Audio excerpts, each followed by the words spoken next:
पहले के जमाने में जिन्हें आप जानते तक नहीं थे उनके बारे में पीठ पीछे बोलने को चुगली कहा जाता था, लेकिन आज के जमाने में जिन्हें आप जानते तक नहीं हो उनके बारे में पीठ पीछे बात करोगे तो उसे पॉडकास्ट कहेंगे। जहाँ लॉजिक खत्म हो जाता है वहीं से इस भाई की कॉन्स्पिरेसी थ्योरी चालू होती है।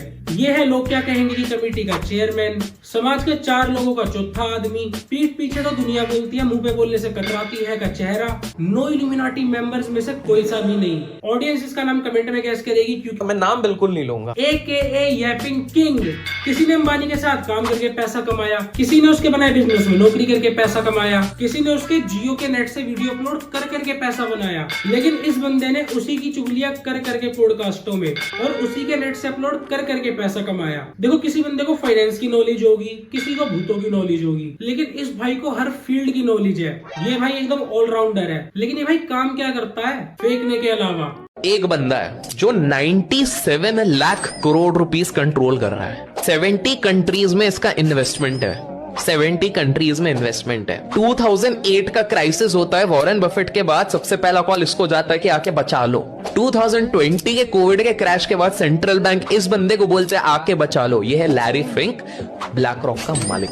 पॉडकास्ट के व्यूज कम होते हैं, इसको कॉल जाता है कि भाई पॉडकास्ट में बकचोदी करके हमारे व्यूज बढ़वाओ। रील्स में गालियों की एंगेजमेंट डाउन होती है कि भाई बकचोदी वाली पॉडकास्ट की जरा रीले कटवाओ। अरे भाई चुप हो जा, तेरे को केस वाले सब्सिडी दे रखी है क्या यैपिंग करने की? यार मेरी ना ताई जी से रिक्वेस्ट है, पॉडकास्टों के ऊपर GST लगाओ, इसका मुंह बंद करो, उसे चुप कराओ यार। रील्स में ना बकचोदी बढ़ रही थी, एक बंदा था जो कुछ भी ना धुन चूतड़ी बात फैला रहा था, मैं नाम नहीं लूंगा उसका, ऑडियंस कमेंट में गैस करेगी। उसे एक ट्वीट आता है आसाम की गवर्नमेंट से, उसकी ऐसी गांड फटती है ना, अगले दिन हाथ जोड़ के सॉरी मांगते हुए वीडियो आती है।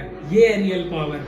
तो डिप्रेशन से जा रहा हो, कोई जा रहा है, इसका स्पिरिचुअल तो एक आंसर है, बट उसका सबसे बड़ा आंसर है ना अपने किसी क्लोज्ड वन से बात जरूर करो। क्या होता है कि जब आप किसी चीज से गुजरते हो, आप डर के मारे, हिचक के मारे किसी से बात नहीं करते हो, बट सबके जीवन में कोई एक व्यक्ति तो वो दोस्त हो सकता है, आपके माता जी हो सकते हैं, पिताजी हो सकते हैं, बीवी हो सकते हैं, बच्चा हो सकता है, कोई भी हो सकता है। अरे मेरे भाई चुप हो जा, डॉक्टर से लेके ट्रेडिंग हर फील्ड में बोले ही जा रहा है, बोले ही जा रहा है, बोले ही जा रहा है। गली में ना सबके अंकल होते हैं जिन्हें ज्ञान नहीं होता, लेकिन ज्ञान होते हैं ब्रह्मांड। ये उनसे भी 2 लेवल ऊपर है। अब एक विवाद हो जाएगा तो मैं नाम उसका भी नहीं लूंगा, लेकिन एक ब्रोकिंग हाउस है बहुत बढ़िया। नाम लेते हैं अब नाम तो नहीं लेते पूरे पॉडकास्ट में एक भी नाम नहीं लिया। बिल्कुल नाम तो हम लेते ही नहीं है। पीठ पीछे बातें भी नहीं है, लेकिन नाम लेने में गांड भी फटती है। ये तो वही बात होगी, भैया को चोको भी चाहिए लेकिन मुंह में। भाई थंबनेल देखो, ब्रेन पावर 100x हो जाएगा।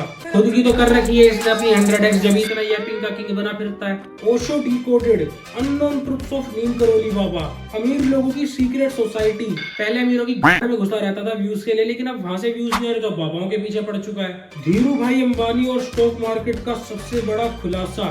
धीरू भाई अंबानी के टाइम पे आप बॉल्स में नहीं थे। पॉडकास्टों में ना ये एक बंदे की तो इतनी बात करता है, मैं नाम नहीं लूंगा, कमेंट में ऑडियंस गैस करेगी, जैसे वो इसका सौतेला डैडी और उसका बेटा इसका हक खा गया। हम लोग असली वेनिला खा ही नहीं रहे। एक तरीके का चूहा होता है, उसकी जो पॉटी होती है उससे एक आता है, एक तरीके का चूहा बाहर का होता है, चूहा की प्रजाति का मैमल, एक वो होता है, या दूसरा जो 90% बनता है वो केमिकल से बनता है। तो हम लोग अगर जा रहे हैं ये सोच के कि हम वेनिला आइसक्रीम प्योर खा रहे हैं, तो भाई प्योर तभी है जब आप महंगा वाला खा नहीं रहे हैं, हम चूहे की टट्टी। वेनिला का जो असली फ्लेवर होता है ना वो वेनिला पॉट से आता है, जो कि ऑर्काइड के पॉट्स होते हैं। लेकिन मार्केट में जो 99% वेनिला मिलता है वो होता है सिंथेटिक, जो कि बनता है वुड पल्प से और पेट्रोकेमिकल से। ना ही उसमें टट्टी का कोई रोल होता है और ना ही चूहे का। इसका वेनिला भी इसके फैक्ट्स की तरह बिल्कुल फेक है। भारत में एक गांव है, वहां पर आपके पास अगर Hyundai की गाड़ी आप लेके जा सकते हो, आपके पास Ford की गाड़ी आप लेके जा सकते हो, पर मारुति की गाड़ी अगर लेके गए तो तोड़ फोड़ देते हैं, मार धाड़ देते हैं उस गांव में। पता है क्यों? क्योंकि उस गांव में रावण रुका था और रावण ने काफी अच्छे काम किए थे। और रावण की लंका किसने जलाई थी? हनुमान जी ने। हनुमान जी का दूसरा नाम क्या है? मारुति।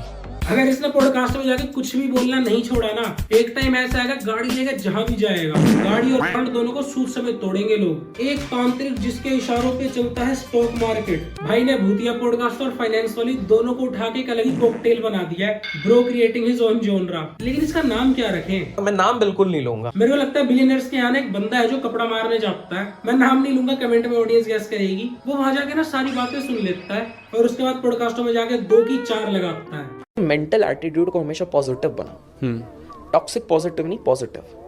हर नेगेटिव में भी कुछ पॉजिटिव देखो, क्योंकि ऊपर वाले ने अगर आपको आज इस सिचुएशन में रखा है तो वो कुछ दिखाना चाहता है, कुछ सिखाना चाहता है। अरे मेरे भाई साइकियाट्रिस्ट का काम तो छोड़ देता, हर फील्ड में सर फंसा के बाल ही उड़वा दिए। अंबानी जी ने अपनी शादी में सबको बुलाया, गिफ्ट भी दिए, लेकिन एक फूफा जी रह गए जो अब गली गली पॉडकास्टों में जाके बुराइयां कर रहे हैं। और एक चीज, आपने 2 करोड़ की घड़ी की बात करी, आपको इंटरनल खबर बताता हूँ। चलो, 2 करोड़ की घड़ी नॉर्मल गेस्ट को मिली है, एक रेडर्स को 5 करोड़ वाली घड़ी मिली है। मेरी अंबानी जी से हाथ जोड़ के रिक्वेस्ट है, इसको भी बुलाओ और इसको भी। 5-10 करोड़ का डेफेमेशन केस। हाय सर, कैसे हो? बढ़िया। पॉडकास्ट चालू करें? अरे एक सेकंड, पहले ये तो बताओ आप मेरे को व्यूज कैसे दिलाओगे? मैंने आपको इतने पैसे देके पॉडकास्ट में बुलाया है। सस्पेंस बनाकर ऑडियंस को हुक करूंगा, दुनिया का ऐसा सच जो उनसे छुपाया जा रहा है। हाफ नॉलेज को पैक कर दूंगा, सोर्स नहीं बताऊंगा लेकिन कॉन्फिडेंस पूरा रखूंगा। फियर फैक्टर डाल के लोगों का दिमाग हिला दूंगा। बिलियनर्स के सीक्रेट और रिचुअल जिनसे वो दुनिया चला रहे हैं, इंटेलिजेंट बन के दिखाऊंगा, जैसे कि मुझे कुछ ऐसा पता है जो उन्हें नहीं पता है।